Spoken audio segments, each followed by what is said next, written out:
Visit the studio of artist Alicia Michaels. Spread the gift of music with We Are Instrumental founder Evan Mack. And catch a performance from Connor Walsh. It's all ahead on this episode of AHA, A House for Arts.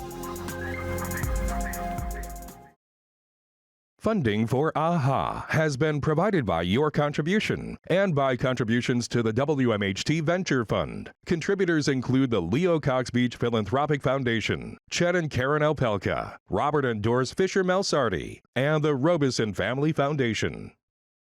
At M&T Bank, we understand that the vitality of our communities is crucial to our continued success. That's why we take an active role in our community. M&T Bank is pleased to support WMHT programming that highlights the arts, and we invite you to do the same.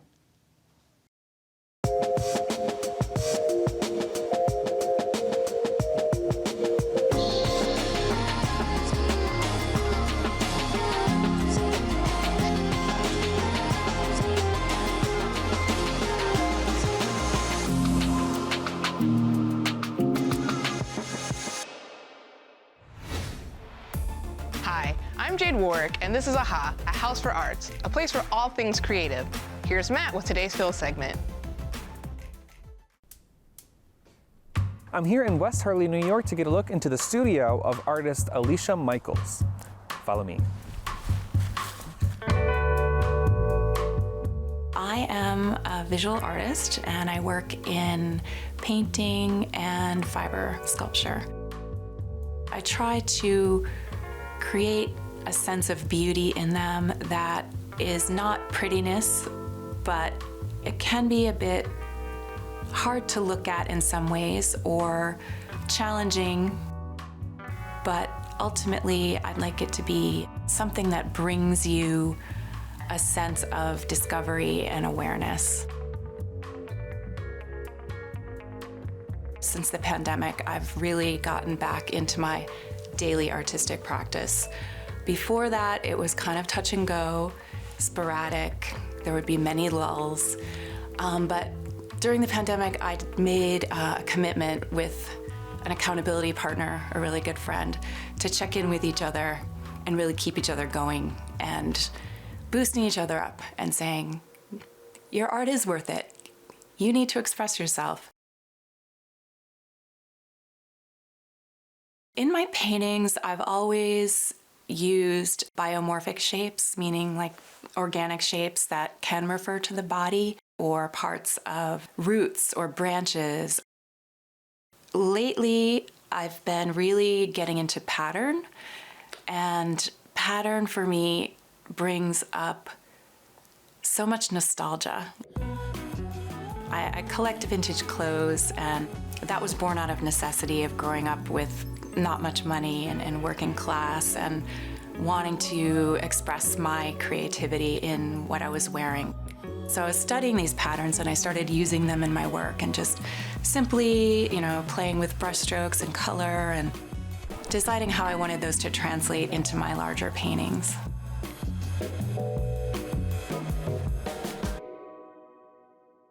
During the pandemic, I did a series called Emissaries from Corona.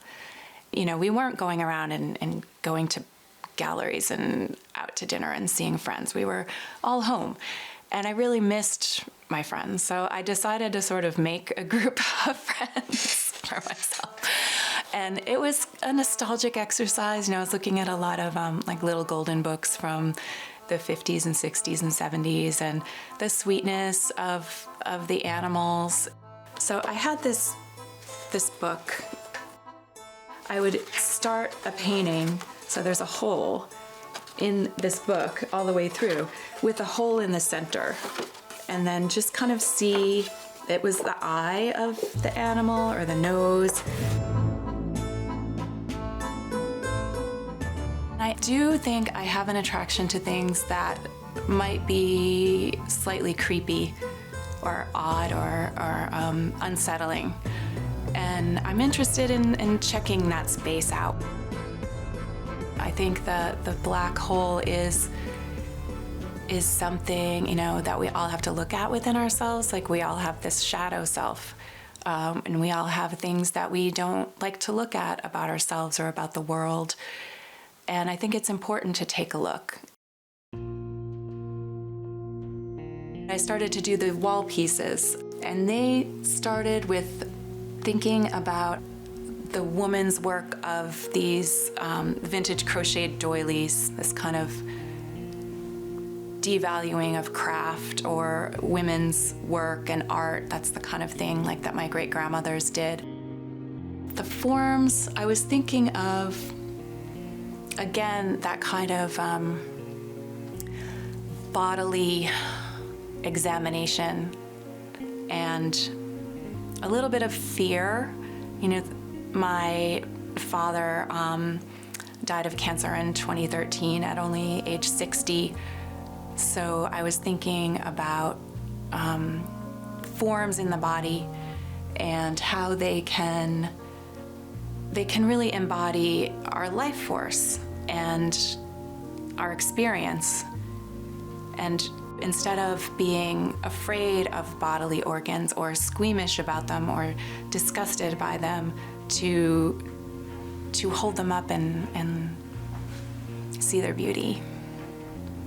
It ties into looking at what can be difficult to face and sitting with that discomfort and experiencing it, and also realizing it can be something that brings you joy in some way.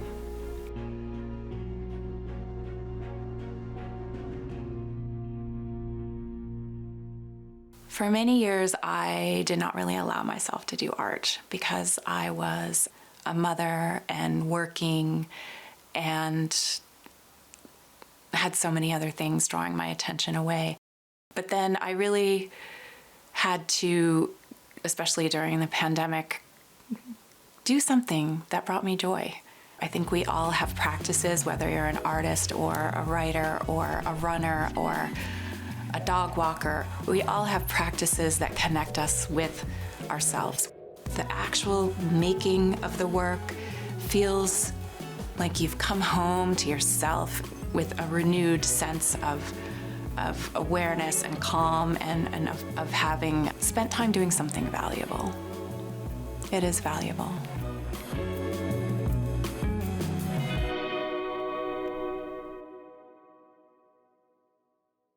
We Are Instrumental is an organization dedicated to providing instruments to students throughout Northern New York. Evan Mack, an opera composer and music professor at Skidmore, founded the organization in 2020. So what prompted Evan to start We Are Instrumental? Let's find out. Hello, Evan. Welcome to AHA today. So great to be here. I'm excited to talk to you about all things musical. So how do you define yourself as an artist? I'm an opera composer, mostly composer of voice, opera, theater. I'm a pianist by trade, but lately you'll find my works done on stages across the United States. Oh, that's amazing. And what type of things do you have going on with your composing? What are some things you focus on as theater, opera, etc.? Yeah, usually a lot of stories I try and tell are both timely and timeless, and so you're dealing with things, whether they're current events or some entity that happened, whether it's a biopic opera. My first one was Angel of the Amazon, about Sister Dorothy Stang, who was a nun in Ohio, who worked with the poor in Brazil. And that goes to things where I have a new musical comedy called Yeltsin in Texas, which is about when Boris Yeltsin visited a Texas grocery store and renounced communism in the parking lot in 1989. So it goes all over. But these stories that kind of look at us and what we're doing today, but also told in a lens of something that happened in the past. So do you do a lot of focus within opera and theater? Yes. So I've been very blessed in writing a lot collaborative process, which I love, in terms of working with singers and directors and lighting designers, costume designers. And so I was very lucky because I fell into it. I always composed. Being a pianist, there are a lot of lonely hours in a practice room. Mm-hmm. And I think secretly I crave to work with a lot of people. And so I would write for my friends. And so often in college it was chamber stuff, and then I worked with a choir, and so I had a lot of choral stuff. And then I stumbled upon the story of Sister Dorothy Stang while I was finishing up my doctoral studies at the Conservatory in Cincinnati, and wrote my first opera. And operas usually take 5, 6, 7, 8 years to write. And I remember I wrote my first one. I was very lucky. I ran in New York. And they said, so what's next? And I said, what's next? I just spent 6 years of my entire life. What are you talking? And then I was like, oh, hey, there's something here. So I started with a writing partner, Joshua McGuire, as my librettist. And we've written 7 operas that have been done all over the place. Any favorites of yours so far? There's a few. So one near and dear to my heart is Roscoe, which is an adaptation of William Kennedy's novel. And William Kennedy is the Charles Dickens of the Capital Region here. And that had a premiere at the Siegel Music Colony in 2016, and then a huge concert performance with the Albany Symphony and Deborah Voigt at the Palace Theater. So that's a real favorite one because it was just this massive entity that lifted off. And then on the more intimate side, we wrote a children's opera called Lucinda. It's a Christmas opera based on the folktale The Poinsettia, and that's been seen by 25,000 kids across the United States in schools, churches, colleges, opera houses, and it's mostly in underserved areas, kids who've never seen an opera. And what I love about that is that they could care less who wrote the show. It's just they're there, they're taking in the story, taking in the theater, and being swept up by it. And you see, these kids interacting with their performers, and there's no boundaries either. We have things in the show where, there's a heel kind of, and they'll fight right back, or they'll cheer for the good guy and boo the bad guy. I love that stuff. And so that's a real special piece of mine that keeps getting done each year. Yeah, that's one thing I love with working with kids is that their imagination is so vast that they really won't see the people behind the scenes. They will truly just see the purity of your work. They're in the moment and they're honest, which is great. So, I always tell people when they're mounting, make sure this is the most rehearsed piece you've ever done, because if you lose focus, the kids will lose focus and they'll tell you about it. So you have to, they keep you honest, and yet the reward is tenfold. That's amazing. Yeah. Well, speaking of youth and music, tell us a little bit about your program, We Are Instrumental. Yeah, We Are Instrumental. It started in 2020. I moved to the Adirondack region with my wife and 2 kids, and my son came home, and he was 10 at the time, and he said, Dad, some of the instruments the kids are playing on are mangled and bandaged with duct tape. And I said, oh, get out of here, you're telling tales, And then I learned quickly that many students in the area cannot afford to rent or own instruments. And it's not just to where we live in Ticonderoga, but the entire Adirondack region. And therefore, the schools have to own all of the instruments to provide a musical education. That's required by the state. And you can imagine the years of wear and tear on instruments. So we started with an instrument drive at Skidmore College, where I'm a professor, in 2020, and collected 70 instruments, most of them ready to go. I mean, anywhere from drum sets to trumpets, saxophones, all got to Ticonderoga schools, and that transformed their entire inventory. And then we looked outside our community and realized that it's an issue in the entire Adirondacks. And so that is how We Are Instrumental was born. As first a concerned parent, and then became our own 501c3 this past year in 2022. Oh, that's amazing. Yeah. With the students who are involved in this, because this is a big deal, to be able to have access to something that is a passion of yours, and to be able to have that access be of high quality as well. What are some of the impacts you've seen with the students? You watch their whole way of thinking get transformed. It gives them a greater sense of belonging. They're happy to take this thing out of the case. And most importantly, there's never a hurdle. So can you imagine if you're in 5th grade and you go and start and your instrument breaks, and now that instrument has to be sent away for 6 weeks to get repaired, because there's really not a repair shop for 2 hours. All you've done is lost that enthusiasm for the first month they've learned. So in addition to giving them a new instrument that would work, and to avoid that problem, the other thing we've addressed is trying to make things more sustainable. So we create, with Bill Cole's woodwind shop, and Bill Cole comes up to Ticonderoga 3 times a year. We have instrument repair clinics for band directors to get New York State continuing education credit. And it keeps problems small. So it makes things sustainable in the sense that, if a flute loses a pad, it doesn't become a 6-week send out, it becomes a 1-day fix. And so that kid can keep practicing and keep making music. And so that potential is just limitless once you break down that barrier. That's so amazing. Just Yeah. being able to give youth the opportunity to succeed within their passions, especially as artists, is priceless. Right. You know, I would have loved seeing something like that myself as like a young high schooler or elementary student, or heck, any age, to be honest. So where do you run this program exactly? So we're based out of Ticonderoga, New York, and we service all 6 counties now in the Adirondacks. So it's and in one capacity or another. So some schools will get instruments, others take advantage. Teachers will take advantage of the repair class. We have enrichment opportunities as well, because that's another barrier to access, where students haven't been on an arts field trip since 2008. And so we remedied that a little bit this year and brought 7 different schools to come see Ensemble Connect at Skidmore College for a special performance. Rolled out the red carpet for them, fed them a boxed lunch, and had just a great time where they could, see kids in other schools do that. So we're just growing more and more as the need is there. I find that it's any little bit of access goes a long way. So can you imagine if you're so excited to play the flute, but your school doesn't have a flute ready for you? So now you have to pick your second choice or your third choice. So even from that moment, that might create a different pathway or relationship to music. And we're trying to break that down and just say, nope, that kid's gonna have a flute. They wanna play that instrument as their first choice.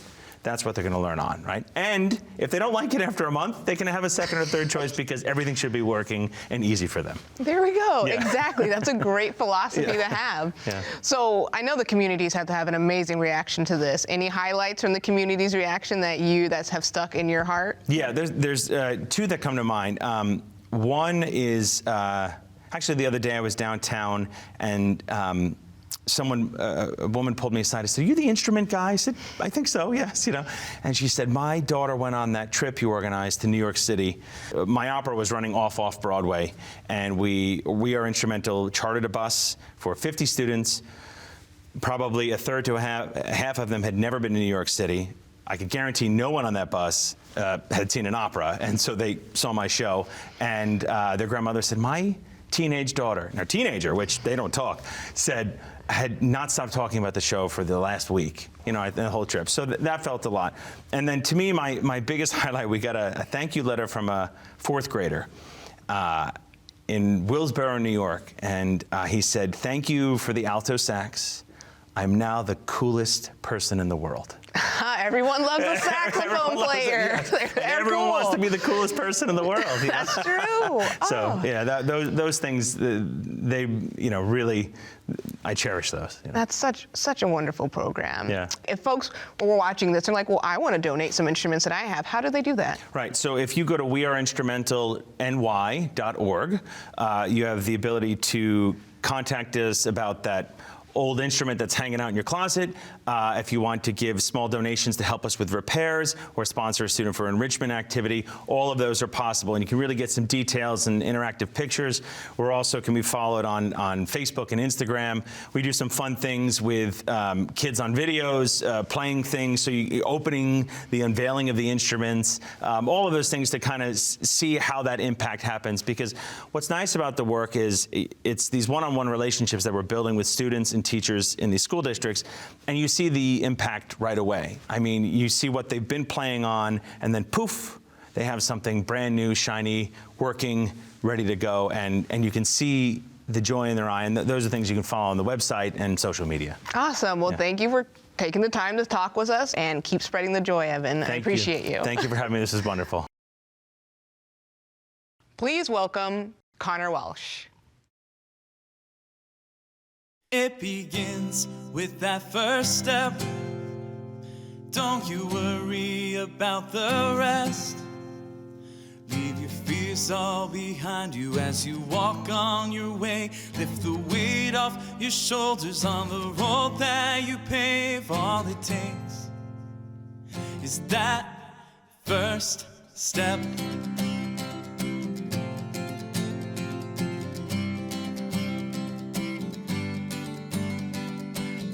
Do you ever get that sense of feeling you were born for so much more? Like the life you live and what you want. are constantly at war. The river seems to have an endless stream, but to where does it flow? Does the sun shine anywhere else but here? Or is this all there is to know? Now after all the seasons, I hear the future call. There must be more life, no way, I've seen it all. I'm feeling homesick for places unknown. Gotta see what's out there if I am to ever grow.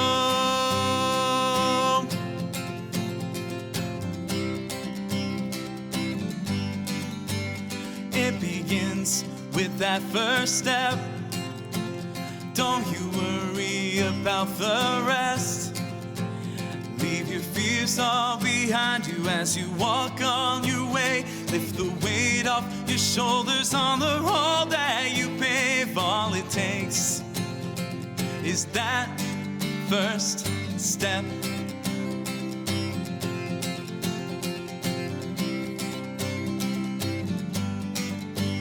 Rather regret doing something than nothing at all.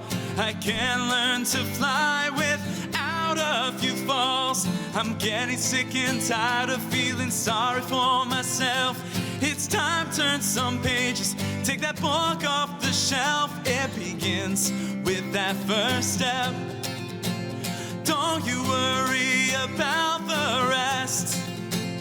Leave your fears all behind you as you walk on your way. Lift the weight off your shoulders on the road that you pave. All it takes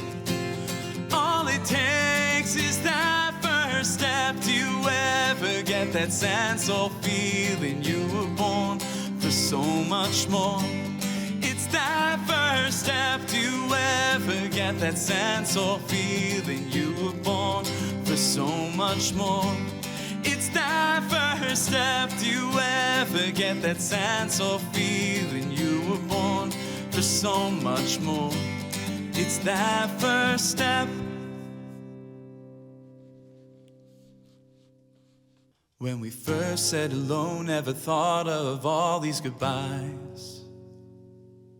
Every time on the road, leaving a part of my heart behind. Well, it sure feels good with you by me at night. I'm in a king-size bed with my queen far from sight. It's one more hour that's not ours. How can we live out this way? We're chasing our dreams, but at what price to pay? It's one more day away. Last week we talked about all the adventures we'd have, but all that we've seen is from living as two separate halves. When I hold your hand, right there becomes my home. But my hands get full with this guitar I own. It's one more hour that's not ours. How can we live out this way? We're chasing our dreams, but at what price to pay? It's one more day away. We cross the days off slowly. You tell me to come home soon. It breaks my heart not to spend some time. We survive the day to day, and we outrun all the pain. And tomorrow I'll be there by your side. It's one more day away. Yeah, it's one more day away. Yeah, it's one more day away. It's one more hour that's not ours. How can we live out this way? but tomorrow I hold you, and I can hardly wait. It's one more day away. Yeah, it's one more day away. Darling, you're one more day away.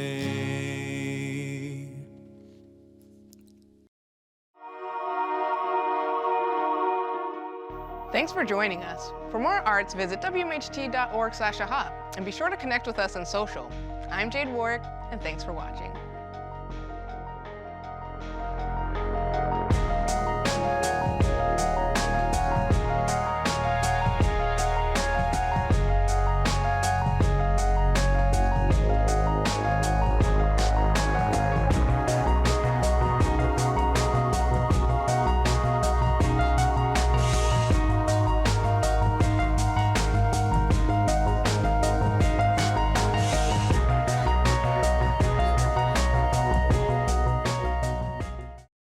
Funding for AHA has been provided by your contribution and by contributions to the WMHT Venture Fund. Contributors include the Leo Cox Beach Philanthropic Foundation, Chet and Karen Alpelka, Robert and Doris Fisher Melsardi, and the Robeson Family Foundation.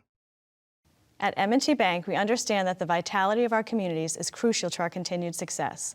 That's why we take an active role in our community. M&T Bank is pleased to support WMHT programming that highlights the arts, and we invite you to do the same.